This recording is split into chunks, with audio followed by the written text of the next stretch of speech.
Hello everyone, কেমন আছো তোমরা সবাই? আবার চলে এলাম তোমাদের সাথে আজকে গল্প করতে। তো বেশ কিছুদিন ধরে আমার শরীরটা খুব একটা ভালো নেই, জ্বর, কাশি, গলা ব্যথা সবটা মিলিয়ে জুড়ে আছে। তো ভিডিও করার কোনো প্ল্যানও ছিল না। তো হঠাৎ ভাবলাম ছোট্ট একটা তোমাদের সাথে গল্প করে নিই। তো প্রথমে বলি, আমাকে মেসেঞ্জারে অনেকে কমেন্টস করো যে তুমি কিভাবে ভিডিও শুট করো, বা কিভাবে তুমি গান দাও, বা কিভাবে তুমি ডান্সের মিউজিকগুলো নাও। সবগুলো আমি ওখানে তো দেওয়া সম্ভব হয় না এগুলো। কিভাবে বলবো, কারণ এগুলো লিখতে গেলে বলতে গেলে অনেকটা হয়ে যায়। তার জন্য ভাবলাম যে ছোট্ট একটা ভিডিও তোমাদের সাথে আমি বানিয়ে রাখি, যাতে তোমাদেরও কিছুটা হেল্প হয়। তো একটা কথা বলি, আমি যে ভিডিওগুলো বানাই সেগুলো প্রথমে জানোই তো, শুট করে নিই, তারপরে ভয়েস ওভার দিই। তো ব্যাকে যে হালকা মানে সাউন্ড থাকে সেটা মেনলি আমি রয়্যালিটি ফ্রি মিউজিক ইউজ করি, বা তোমরা কপিরাইট ফ্রি মিউজিক বলে লিখতে পারো, তোমাদের সার্চ করলে অপশনে দেখাবে। তো ওই মিউজিকগুলো দেওয়াই বেটার, তাতে ফেসবুক কপিরাইট ফেলে না। আর একটা হচ্ছে, আমি ডান্সের জন্য যে মিউজিকগুলো ইউজ করি সেটা মেনলি ফেসবুক থেকেই নিই, নিজস্ব ফেসবুকে নিজস্ব মিউজিক। 1.5 মিনিটের মধ্যেই ডান্সটা করার চেষ্টা করবে বা গানটা নেওয়ার চেষ্টা করবে। 1.5 মিনিটের বেশি নিলে ফেসবুকের নিজস্ব সিস্টেমেই ওটা কপিরাইট ফেলে দেয়।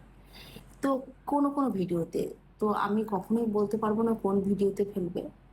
যে কোনো ভিডিওতে ফেলতে পারে। ফেসবুক কখন কার কোন মিউজিকে ফেলবে ফেসবুক নিজেই জানে, আমরা কেউ জানি না, কেউ বলতে পারবো না। তুমি যদি ফেসবুকে কাজ করতে এসছো, তুমি ফেসবুক থেকে যদি কিছু ভাবো নিজের একটা জায়গা তৈরি করবে, তো ফেসবুক কেন, ইউটিউব কেন, যেখানে ইনস্টা বলো, বলো, যেখানেই বলো না কেন, তোমাকে রেগুলারিটি মেনটেন করতেই হবে। তো আমার জার্নি খুব একটা বেশি দিন নয়, 6 মাস 7 মাসের জার্নি আমার।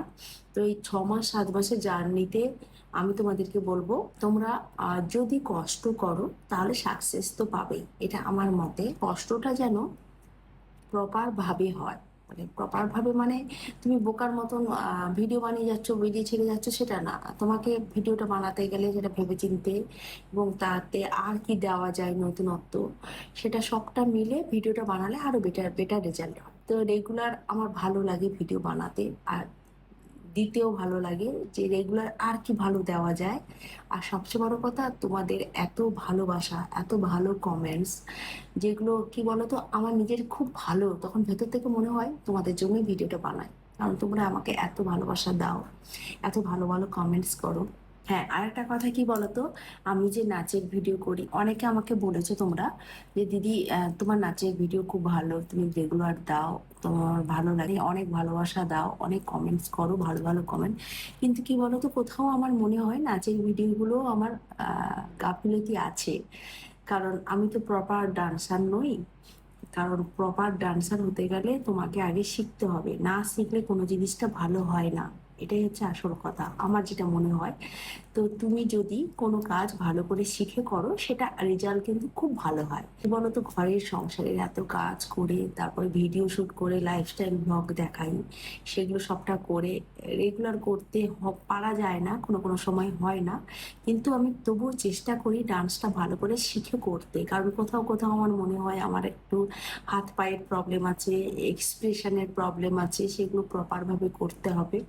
ওখান থেকে শিখতে পারি, ওই নাচগুলো দেখলে বুঝতে পারি, আচ্ছা এইভাবে এটা নাচটা করেছিলাম, এই নাচটা এরকম ভালো হয়নি, এটাকে আরেকটু ভালো করে করা যেত। তো যতক্ষণ ভিডিও আমরা নিজেরা না দেখে সেটা রিয়েলাইজ না করি, ততক্ষণ কিন্তু রেজাল্ট ভালো আসবে না। এটা কি বলতো, এখন আমি তো জাস্ট শিখছি, শেখার পর্যায়ে আছি। যারা বড় বড় কন্টেন্ট ক্রিয়েটার, তারাও রেগুলার, যারা ভিডিও বানাচ্ছে তারাও রেগুলার নিজেদের থেকে শিখছে, এবং তারপরে তারা আপলোড করছে। আপলোড করার পরেও তারা দেখে যে আমার, তাদের ভিডিওতে তাদের কোথায় কোন প্রবলেমটা ছিল, তারপরে তারা নেক্সট ভিডিওতে ওই প্রবলেমটা সরায়, তারপরে নিজেরা আবার একটা নতুন ভাবে মানে ভিডিও আপলোড করে।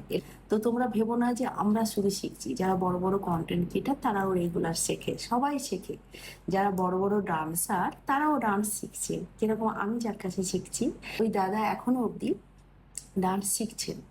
তো যাই হোক, শেখার কোনো শেষ নেই, শিখতে হয়, যত তুমি শিখবে তত তুমি নিজেকে ভেতর থেকে তৈরি করতে পারবে। তা কখনো হাল ছিল না যে আমি পারবো না। নেগেটিভিটিকে একদম পাশে নিয়ে আসবে না, সেটা থেকে যত দূরে থাকবে ততই ভালো। পজিটিভ কথা নিয়ে ভাবো, এবং সবসময় ভাববে যে আমি পারবো, করব এবং করে দেখাবো। এই জিনিসটা যদি থাকে, তোমরা একদিন সাকসেস পাবেই পাবে। সাকসেস পাওয়া মানে শুধু টাকা পাওয়া নয়, সাকসেস পাওয়া মানে নিজেকে ভালো লাগানো, নিজেকে ভালো লাগানো, নিজেকে ভালোবাসা, নিজের মনের তৃপ্তি দেওয়া। আমার কাছে সাকসেস মানে এটাই, কারণ আমার মন যদি ভালো থাকে, আমি যদি ভালো থাকি, আমি মনে করি আমি সাকসেস পেলাম। তো যাই হোক, এই হচ্ছে আজকের কথা। অনেক কথা বলে ফেললাম তোমাদেরকে। চলো আজকের মতো টাটা, আবার দেখা হবে নেক্সট